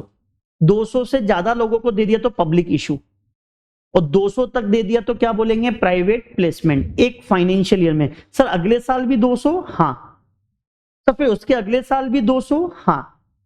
समझ में आया? सर कौन से shares? Equity, preference, what ever you want, securities. Sir मैंने इक्विटी शेयर्स भी इशू करे, प्रेफरेंस शेयर्स भी इशू करे, दोनों मिला के 200? नहीं, सबकी लिमिट अलग अलग। इक्विटी शेयर्स में अलग 200, प्रेफरेंस शेयर्स में अलग 200, डिबेंचर में अलग 200। समझ में आया? अब private placement is different from public issue. वहां पे हम ओपन मार्केट मतलब स्टॉक एक्सचेंज में हम लाते हैं, यहां पे स्टॉक एक्सचेंज में शेयर्स देने की जरूरत, प्राइवेट प्लेसमेंट। यहां पे company selected group of persons को शेयर्स देती है जिसमें 50 और हायर 200। इसमें कंपनी सबसे पहले इनविटेशन इशू करती है। इनविटेशन बनता है PAS4 में, और उस इनविटेशन को क्या बोलते हैं? प्राइवेट प्लेसमेंट ऑफर कम एप्लीकेशन। ठीक है, किसको दिया जाता है? सेलेक्टेड पर्संस को, जिनको हम क्या बोलते हैं? Identified person. और इनको आइडेंटिफाई कौन करता है? Board of director. कौन आइडेंटिफाई करता है मेरे बच्चे? तो बोर्ड ऑफ डायरेक्टर कुछ लोगों को आइडेंटिफाई करते हैं। उन आइडेंटिफाइड लोगों को क्या दिया जाता है मेरे बच्चे? प्राइवेट प्लेसमेंट के बेसिस पे शेयर्स दिए जाते हैं। किसके बेसिस पे दिए जाते हैं? प्राइवेट प्लेसमेंट के बेसिस पे शेयर्स किसको दिए जाते हैं? आइडेंटिफाइड पर्संस को। और आइडेंटिफाइड पर्सन में मैक्सिमम कितने लोग होंगे मेरे बच्चे? 200 एक फाइनेंशियल ईयर में एग्रीगेट। लेकिन एग्रीगेट में इन दोनों को शामिल नहीं करेंगे, QIB और ऐसे एम्प्लॉय जिनको ESOS के बेसिस पे क्या दिए हैं? शेयर्स। इसमें लिखा हुआ है किसी भी पर्सन को अगर प्राइवेट प्लेसमेंट के बेसिस पे शेयर्स चाहिए तो उसको कंपनी के पास क्या भेजना पड़ता है? इनविटेशन। और पैसे भेजने पड़ेंगे चेक से, डिमांड ड्राफ्ट से या बैंकिंग चैनल से। कुल मिला के कैश में आप पैसा भिजवा नहीं सकते। और कंपनी के पास जो प्राइवेट प्लेसमेंट का पैसा आएगा उसका इस्तेमाल सिर्फ अलॉटमेंट में करेगी, उसके अलावा किसी और पर्पस में। अब ये अलॉटमेंट है तो कौन सा फॉर्म फाइल करेंगे मेरे बच्चे? PAS3। अब ये भी मैंने पढ़ाया था, जब भी हम अलॉटमेंट करते हैं तो कौन सा फॉर्म फाइल करते हैं? PAS3। वहां पे पढ़ा था 30 दिन में फाइल करते हैं, लेकिन प्राइवेट प्लेसमेंट में कितने दिन में फाइल करेंगे? 15 दिन में। किसको फाइल करेंगे? ROC के पास। और प्राइवेट प्लेसमेंट के लिए कंपनी क्या पास करती है? Special resolution. क्या पास करती है? Special resolution. और अगर डिबेंचर इशू किए हैं तो BR और SR दोनों में से कुछ भी। ध्यान रखना, अगर एक कंपनी ने शेयर्स इशू किए हैं प्राइवेट प्लेसमेंट में तो SR पास करेंगे, और अगर एक कंपनी ने प्राइवेट प्लेसमेंट में क्या इशू किए हैं? डिबेंचर, तो BR भी लग सकता है और SR भी लग सकता है। सर BR कब, SR कब? डिबेंचर मतलब लोन लेना। एक कंपनी की लोन लेने की लिमिट क्या होती है? Paid up capital, free reserve and securities premium, section number 179। एक कंपनी लोन कितना ले सकती है? Paid up capital, free reserve and, तो उतने रुपए के डिबेंचर इशू किए हैं तो BR, उससे ज्यादा के अगर डिबेंचर इशू किए हैं तो क्या पास करना पड़ेगा? SR। लेकिन अगर शेयर से इशू कर रहे हो तो सीधा क्या पास करना पड़ेगा? SR। और आपको यहां पे पब्लिक ऑफर यानी कि सेक्शन नंबर 23 से लेके 41 का कंप्लायंस करने की जरूरत, क्योंकि वो पब्लिक ऑफर के सेक्शन से। बोलो आया मेरे बच्चे समझ? ठीक है, अब ध्यान से देखना क्या बनी प्रोसेस, ध्यान से देखो। प्राइवेट प्लेसमेंट, प्राइवेट प्लेसमेंट,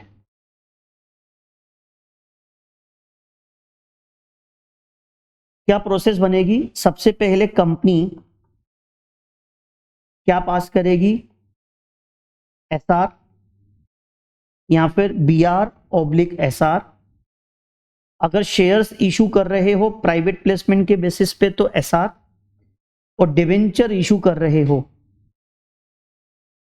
तो BR या फिर SR। लिमिट तक होगा तो BR, लिमिट क्या है? Paid up capital, free reserve and securities premium, उससे ज्यादा होगा तो SR। ये पास करने के बाद कंपनी एक रजिस्टर बनाएगी। रजिस्टर कौन से फॉर्म में बनेगा? PAS5 में। और उस रजिस्टर में नाम लिखा जाएगा, किसका नाम लिखा जाएगा? आइडेंटिफाइड पर्सन का। आइडेंटिफाइड पर्सन मतलब who are identified by the board. और ये लोग आइडेंटिफाइड पर्सन लोग कितने होते हैं? 200। इन मैक्सिमम कितने होते हैं मेरे बच्चे? 200। आइडेंटिफाइड पर्सन मैक्सिमम कितने होते हैं? 200। तो रजिस्टर में नाम लिख लिया। रजिस्टर में नाम लिखने के बाद इनविटेशन देते हैं। कौन देता है इनविटेशन? कंपनी। किसको देती है? आइडेंटिफाइड पर्सन को, जो कितने हैं? 200। और किनको देती है? जिनका नाम रजिस्टर में लिखा हुआ है। और कितने दिन में इनविटेशन देती है? 30 दिन में। इनविटेशन कितने दिन में देती है? 30 दिन में देती है। इनविटेशन कौन से फॉर्म में बनेगा? PAS4। तो आइडेंटिफाइड पर्सन को इनविटेशन देंगे जिनका नाम रजिस्टर में लिखा हुआ है। फिर ये आइडेंटिफाइड पर्सन पेमेंट करेंगे कंपनी को। पेमेंट को अपन बोल देते हैं एप्लीकेशन मनी, भेजेंगे कंपनी के पास।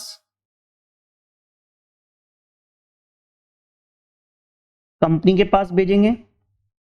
और application money not by cash, cash में नहीं भेजना है, चेक डिमांड ड्राफ्ट से भेजना है। चलो भेज दिया। फिर कंपनी इनको अलॉटमेंट करेगी। अलॉटमेंट कितने दिन में होगा? 60 डेज। अगर 60 डेज में अलॉटमेंट हो गया तो कौन सा फॉर्म फाइल कर देंगे? PAS3।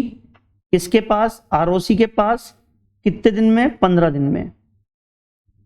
15 दिन में हम किसके पास फाइल कर देंगे? ROC के पास। लेकिन 60 डेज में अलॉटमेंट नहीं हो पाया तो पैसा क्या करना पड़ेगा? Refund. Refund with in 15 days. अगर आपने 15 डेज में रिफंड कर दिया तो अच्छी बात, नहीं कर पाए तो आफ्टर 15 डेज रिफंड करना पड़ेगा विद इंटरेस्ट। और इंटरेस्ट की रेट कितनी है 12%। इंटरेस्ट की रेट कितनी है 12%, इतना आपको रिफंड करना पड़ेगा। ठीक है, तो इसी तरह से हमारा प्राइवेट प्लेसमेंट का कंप्लीट होता है और ये फ्लो चार्ट यहाँ पे देखो बना भी हुआ है शॉर्ट में। लेकिन अगर रिफंड करेंगे 15 दिन के बाद विद इंटरेस्ट 12%, लेकिन इंटरेस्ट की कैलकुलेशन 61 वाले दिन से चालू होगी, 61 वाले दिन से क्या हो जाएगी स्टार्ट। तो यहीं पे कंपनी लॉ का चैप्टर नंबर 3 कंप्लीट होता है, जिसमें हम लोगों ने कितने सेक्शंस डिस्कस करे 23 से लेके 42 तक, ये हम लोगों ने क्या डिस्कस करे सेक्शंस। ठीक है, अब अगला चैप्टर आता है कंपनी लॉ का शेयर कैपिटल एंड डिबेंचर, जिसके अंदर कितने सेक्शन हैं 43 से लेके 72। ठीक है, चलो करते हैं स्टार्ट। सबसे पहले शेयर्स। शेयर क्या होता है? Share in the share capital. Share capital का एक हिस्सा क्या कहलाता है? शेयर। सबसे पहले सेक्शन नंबर 43, कंपनी के शेयर्स कितने तरह के होते हैं? 2, इक्विटी शेयर्स और preference shares. Equity shares with voting rights और with differentiate voting rights. Differentiate voting rights क्या होता है? ऐसे इक्विटी शेयर्स जिनके ऊपर डिविडेंड ज्यादा वोटिंग पावर कम, या वोटिंग ज्यादा डिविडेंड पावर कम होती है। ठीक है, क्या कंपनी ऐसे पार्शियलिटी वाले शेयर्स इशू कर सकती है? क्या एक कंपनी डीवीआर इशू कर सकती है? हाँ, एक कंपनी डीवीआर इशू कर सकती है, लेकिन उसके लिए कुछ कंडीशन फुलफिल करनी पड़ती है। क्या कंडीशन होती है? कंपनी के आर्टिकल ऑफ एसोसिएशन में क्या होना चाहिए? प्रोविजन। इसके लिए कंपनी कौन सा रिजोल्यूशन पास करेगी? Ordinary resolution. Ordinary resolution listed company है तो पोस्टल बैलेट से पास करेगी, और दूसरी कंपनी है तो ये ऑर्डिनरी रिजोल्यूशन कौन सी मीटिंग में पास होगा? General meeting. और डीवीआर वालों के पास मैक्सिमम 74% क्या रहती है? Voting rights. और कंपनी ने 3D का नॉन कंप्लायंस नहीं किया हो। 3D मतलब डिविडेंड डिपॉजिट डिबेंचर, इनका पेमेंट करने में कोई डिफॉल्ट नहीं किया हो। फिर उसके बाद 6 नंबर पॉइंट आएगा मेरे बच्चे, सॉरी 4th तो खा गया मैं, ये 4th नंबर पॉइंट था। 5th नंबर पॉइंट, कंपनी ने स्टैट्यूटरी ड्यूज का पेमेंट करने में कोई डिफॉल्ट नहीं किया हो, जैसे एम्प्लॉइज को ग्रेचुइटी का, आईपीएफ में ट्रांसफर करने का, इन सब में कोई कंपनी ने डिफॉल्ट, प्रेफरेंस शेयर्स को पेमेंट करने का, बैंक के लोन को चुकाने का, इसमें कोई डिफॉल्ट नहीं किया हो। डिफॉल्ट किया हो तो 5 साल, सही करने के 5 साल बाद आप डीवीआर इशू कर सकते हैं। कितने साल बाद? ठीक है, और आपके ऊपर एनसीएलटी या कोर्ट ने आपके ऊपर पेनल्टी इंपोज ना करी हो ड्यू टू आपने आरबीआई एक्ट, सेबी एक्ट, एससीआरए का नॉन कंपनी, ये आपके ऊपर पेनल्टी, मतलब साफ सुथरी कंपनी होनी चाहिए। साफ सुथरी कंपनी ही क्या इशू कर सकती है मेरे बच्चे? डीवीआर। प्रेफरेंस शेयर्स क्या होते हैं? जिनको डिविडेंड और रीपेमेंट का क्या होता है? फर्स्ट राइट होता है। जब भी शेयर होल्डर में पैसा बढ़ता है तो पहले किसको दिया जाता है मेरे बच्चे? ठीक है, अगला सेक्शन है 47। 47 क्या होता है मेरे बच्चे? Voting rights. किसका होता है? इक्विटी शेयर्स के पास तो ईच एंड एवरी डिस्कशन में क्या रहती है मेरे बच्चे? वोटिंग राइट्स में रहती है।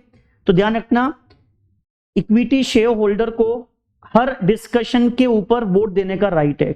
मीटिंग में कोई भी डिस्कशन होना हो उसके ऊपर उनको वोट देने का राइट है। ठीक है, किसका राइट है? वोट देने का राइट है।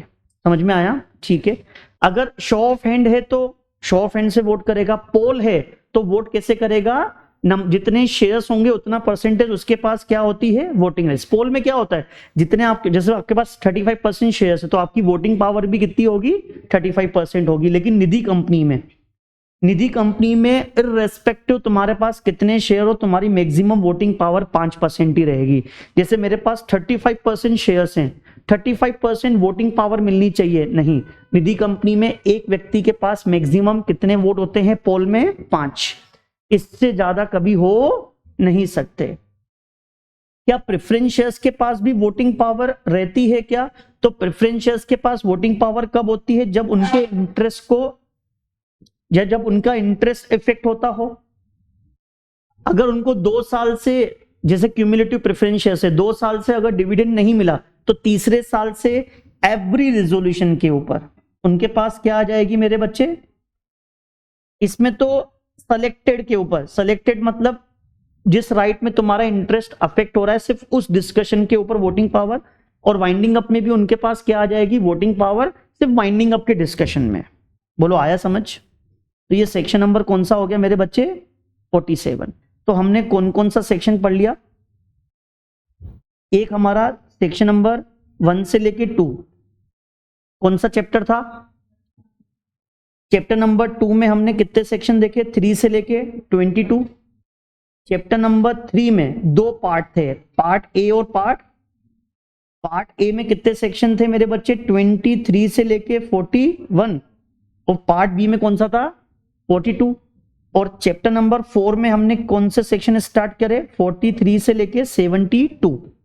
हमने कौन से सेक्शन पढ़े? 23 में क्या था कि एक कंपनी कैसे शेयर्स इशू करती है। 24 में सेबी के प्रोविजन प्रिवेल करेंगे, सेबी। 25 में क्या था? Deemed prospectus. 26 में क्या था? Content of prospectus. 27 में वेरिएशन करेंगे, वेरी गुड। 28 में offer for sale by certain number of member, याद आ रहा है? 29 में प्राइवेट पब्लिक लिस्टेड कंपनी के सारे शेयर्स कौन से फॉर्म में होंगे? डीमेटेलाइज फॉर्म। 30 में क्या था? प्रोस्पेक्टस को न्यूज़पेपर में क्या करना पड़ेगा? पब्लिश। 31 32 में एब्रीज और रेड हियरिंग, एब्रीज नहीं, रेड हियरिंग और शेल। 33 में एब्रीज, और 34 से 38 में पेनल्टी है, वही सिविल लाइबिलिटी, क्रिमिनल लाइबिलिटी। 39 में क्या था? अलॉटमेंट। अलॉटमेंट में 3 बातें थी। क्या 3 बातें थी? Minimum subscription, minimum application value, PS3।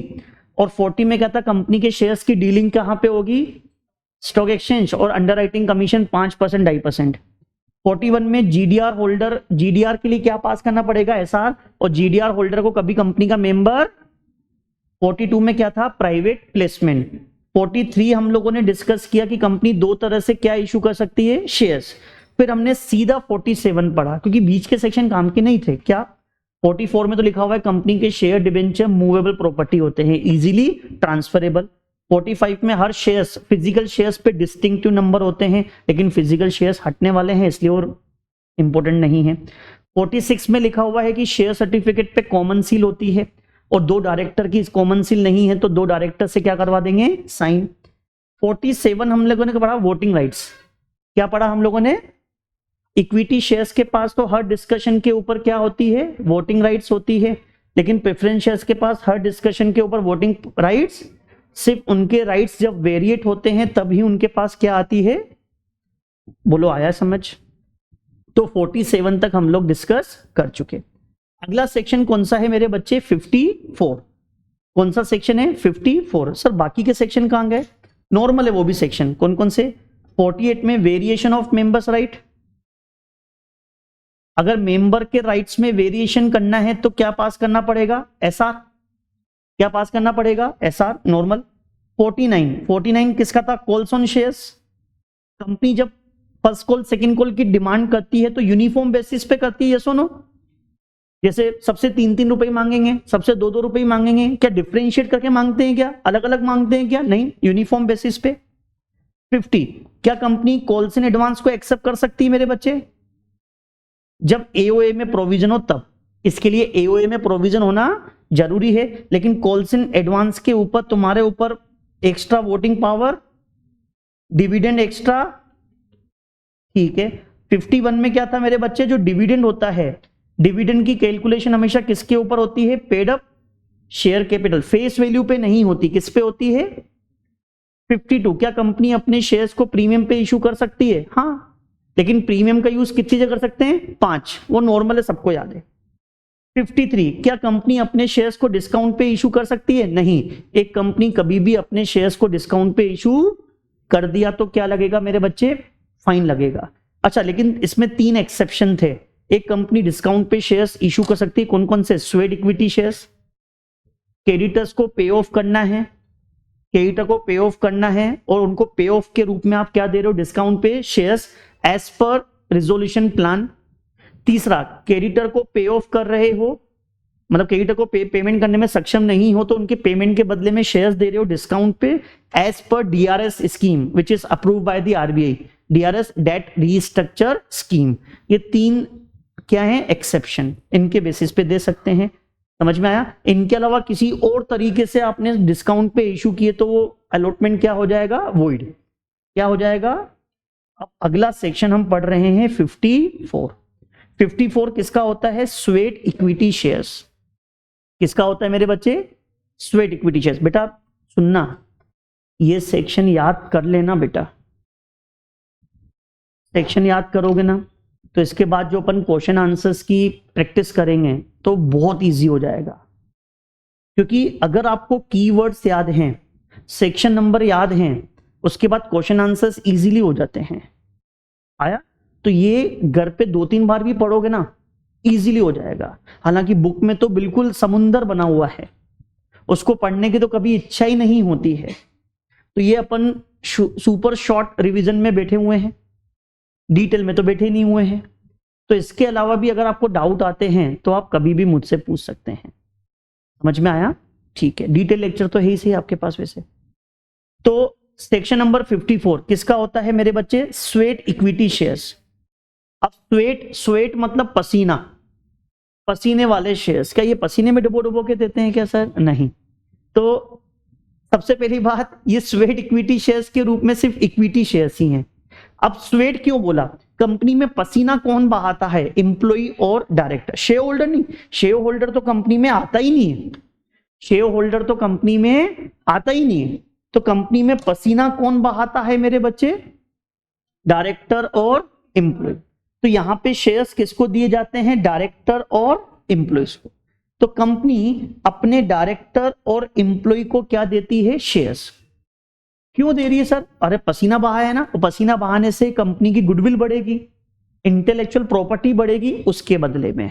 तो डिस्काउंट पे देते हैं या फिर अदर देन कैश, जैसे गुडविल, इंटेलेक्चुअल प्रॉपर्टी, उसके बदले में दिया जाता है। जैसे उन्होंने कंपनी में इंटेलेक्चुअल प्रॉपर्टी इंक्रीज करी है, कंपनी में वैल्यू एडिशन का काम करा है, कंपनी की वैल्यू इंक्रीज करवाई, उसके बदले में दिए जाते हैं। तो सेक्शन नंबर 53 का ये एक्सेप्शन भी है कि डिस्काउंट पे अगर शेयर्स इशू कर सकते हैं तो स्वेट इक्विटी शेयर्स। समझ में आया? कंडीशन क्या है स्वेट इक्विटी शेयर्स के लिए? आप वही शेयर्स स्वेट इक्विटी शेयर्स के रूप में दे सकते हैं जो शेयर्स पहले भी आपने इशू किए हों। इसके लिए कौन सा रिजोल्यूशन पास करना पड़ेगा? Special resolution. और रिजोल्यूशन में आपको लिखना पड़ेगा कितने शेयर्स इशू कर रहे हो, प्राइस क्या है, किसके बदले में दे रहे हो, कौन से एम्प्लॉइज डायरेक्टर को दे रहे हो। लिस्टेड कंपनी होगी तो सेबी के रेगुलेशन भी लगेंगे, और अगर अनलिस्टेड कंपनी है तो सिर्फ क्या लगेगा? कंपनी एक्ट और कंपनी के रूल्स लगेंगे मेरे बच्चे।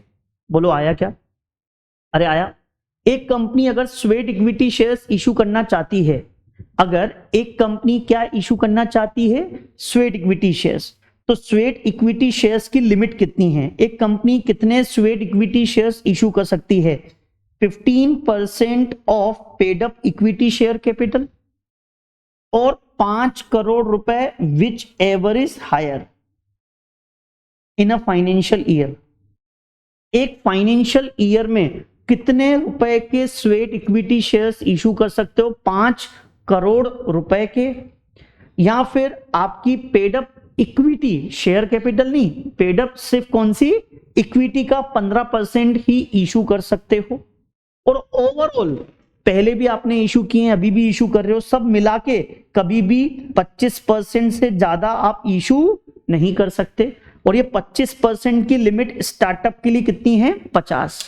ध्यान रखना, स्टार्टअप कंपनी सबको पता है 10 साल तक स्टार्टअप बोलते हैं, प्राइवेट कंपनी होनी चाहिए, DPIIT से लाइसेंस मिला हुआ होना चाहिए।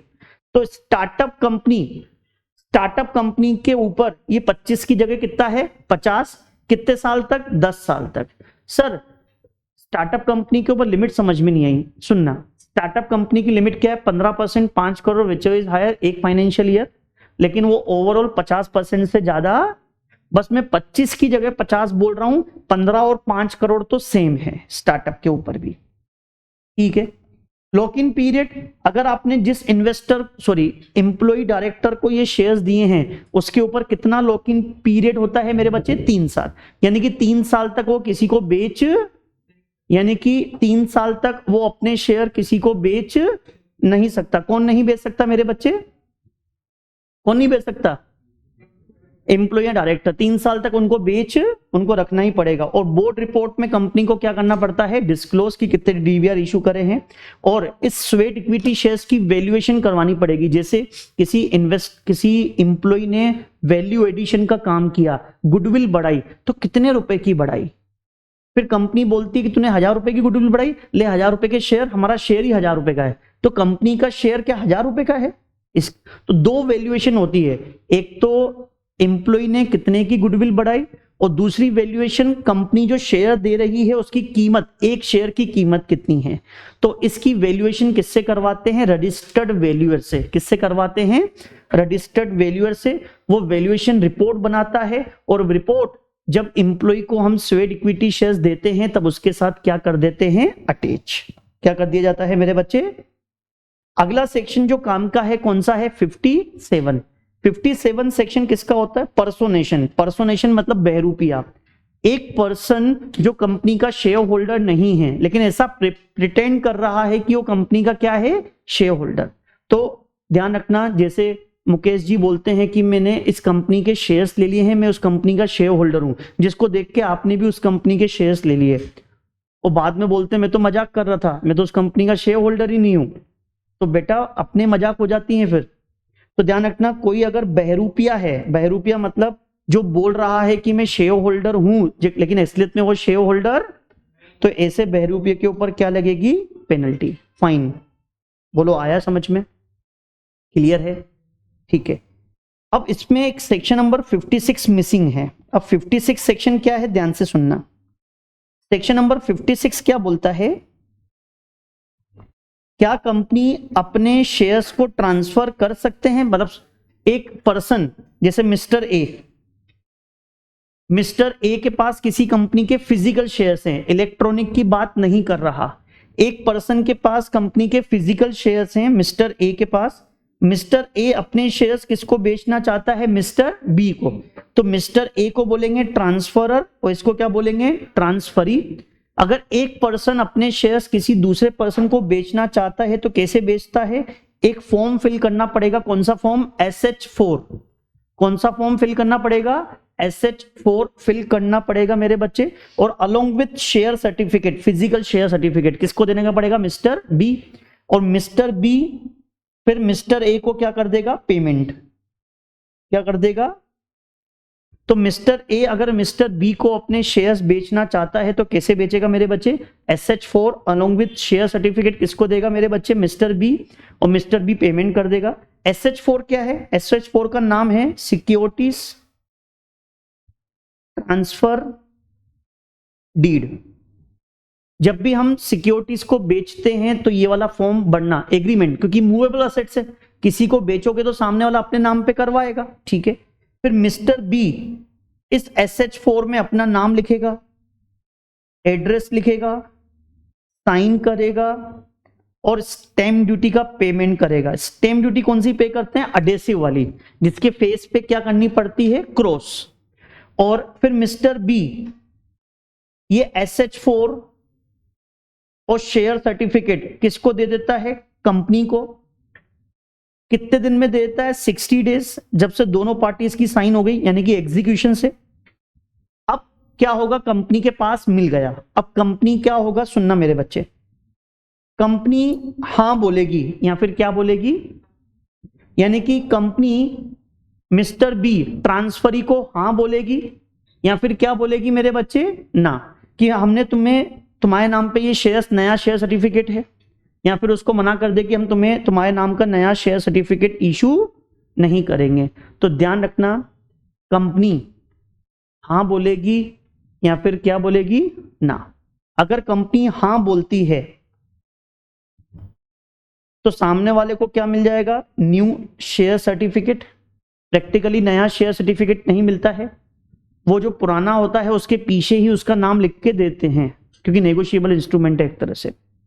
लेकिन कंपनी मना करती कि हम तुम्हारे नाम पे ये शेयर सर्टिफिकेट नहीं देंगे, हम तुम्हारा नाम रोम में नहीं लिखेंगे, तो वो व्यक्ति क्या कर सकता है, अपील। क्या कर सकता है, सेक्शन नंबर 58, यानी कि अपील का सेक्शन है सेक्शन नंबर 58। समझ में आया। तो एक बात और ध्यान रखना, अगर ना करेगी तो कंपनी कितने दिन में ना करेगी? 30 दिन। हाँ बोलेगी तो कितने दिन में हाँ बोलेगी? 1 महीने में। ये गजब का प्रोविजन है, जैसा भी हजम करना पड़ेगा। नया शेयर सर्टिफिकेट आपको कितने महीने में मिलेगा? 1 महीने में। सेक्शन नंबर 56 बोलता है। लेकिन कंपनी मना करेगी तो कितने दिन में मना करेगी? 30 दिन में। अब कोई मुझसे पूछता है कि सर 31 का महीना है और 31वें दिन क्या बोले? अगर मान लो कंपनी ने शेयर सर्टिफिकेट दे दिया तो ना माने कि हाँ माने? तो बेटा शेयर सर्टिफिकेट 31वें दिन मिल रहा है तो रख लो ना यार। 1 महीने में कंपनी नया शेयर सर्टिफिकेट दे तो एक तरह से 32वें दिन ही मानना ना। लेकिन जैसा लो है, अब क्या करें, आर्ग्यूमेंट कर नहीं सकते अपन। तो 30 दिन में कंपनी क्या बोलेगी? ना। और जब से कंपनी ने ना किया, जब से कंपनी ने क्या करा मेरे बच्चे, वहां से हम क्या कर सकते हैं? अपील। अपील किसको करेंगे मेरे बच्चे? एनसीएलटी को। किसको अपील करेंगे? और एनसीएलटी को अपील करेंगे हम लोग कितने दिन में? 30 दिन में या फिर 60 दिन में? कितने दिन में? 30 दिन में। या फिर अगर प्राइवेट कंपनी के शेयर्स हैं तो 30 दिन जब से रिफ्यूज हुआ, जब से कंपनी ने रिफ्यूज किया उसके कितने दिन में? 30। और अगर पब्लिक कंपनी है तो हम कितने दिन में अपील कर सकते हैं? 60, जब से रिफ्यूज हुआ। लेकिन सर कंपनी ने कोई रिप्लाई नहीं किया, कंपनी ने कोई रिप्लाई, हमने 30 दिन वेट किया, तो 31वें दिन क्या मानेंगे? खामोशी का मतलब ना मान लेना। खामोशी का मतलब क्या मान लेना? कि कंपनी की क्या है? ना है। फिर भी हम अपील कर सकते हैं कितने दिन में? 60 और 90। अब कितना लिखेंगे मेरे बच्चे? वैसे कितना था? 30 और अब कितना लिख दिया मैंने? कुछ डिफरेंस नहीं है, डेडलाइन वही है। प्राइवेट कंपनी के केस में हम कितने दिन में अपील कर रहे थे? 30 दिन। 30 दिन कहां से? रिफ्यूजल से। कहां से? मान लो रिफ्यूज ही नहीं करा तो 30 दिन तो वेट करोगे ना, और अगले 30 दिन में अपील कर देना, और 30 और 30 कितने हो गए? बात तो वही है। अब लो ने घुमा के बोला, ऐसा ही बोल सकता था 30 दिन में अगर ना, मतलब कोई रिप्लाई नहीं आता तो अगले 30 दिन में अपील कर देना। नहीं, उन्होंने बोला 60 दिन में कर देना जब से डॉक्यूमेंट कंपनी को भेजे हैं। बात तो वही है। ऐसे ही पब्लिक कंपनी में 30 दिन वेट करोगे, कोई रिप्लाई नहीं आया तो क्या मानोगे? ना। अगले 60 दिन में क्या कर लोगे अपील? 60 और 30 कितने होते हैं? आपके सामने है। समझ में आया? अपील कर देंगे। तो इसका सेक्शन है 58। 58 क्या बोलता है कि अगर 30 दिन में, मतलब कंपनी ने मना कर दिया, तो हम एनसीएलटी को अपील कितने दिन में कर सकते हैं मेरे बच्चे? 30 दिन, जब से मना किया। और कोई अगर नोटिस नहीं आया, मतलब वो खामोशी का मतलब, तो हम कितने दिन में अपील कर सकते हैं? 60। 60 कैसे आया? 30 दिन वेट करेंगे और 30 दिन अपील। और पब्लिक कंपनी है, 30 दिन में कंपनी ने मना कर दिया तो अगले 60 दिन में क्या करेंगे? अपील। और अगर नोटिस नहीं आया तो 30 दिन वेट करो और अगले 60 दिन में क्या कर दो? अपील, यानी कि 90 डेज। 30 प्लस फिर एनसीएलटी क्या करेगा? एनसीएलटी डिसमिस कर देगा या फिर ऑर्डर पास करेगा। किसको ऑर्डर पास करेगा? कंपनी को। फिर कंपनी अपने रोम में उसका नाम लिख देगी। कितने दिन में? 10 दिन में। और डैमेज का ऑर्डर पास हो जाएगा और कंपनी के ऊपर फाइन भी लगेगी मेरे बच्चे। आया? आया? तो आज के लिए अपन इतना ही करते हैं। इतना एक बार आप लोग डिस्कस करके आइएगा, पढ़ के आइएगा, ठीक है? अब आगे से जो हम सेक्शन करेंगे नेक्स्ट लेक्चर में, वो 61 से करेंगे। 61 से 72 का एक स्लॉट कंप्लीट करेंगे, क्योंकि 61 से 72 तक मोस्ट इंपोर्टेंट है। मतलब क्या पता एग्जाम में वही आए, तो इसलिए उसका अपन एक सेपरेट स्लॉट रिकॉर्ड करेंगे, ठीक है? धन्यवाद।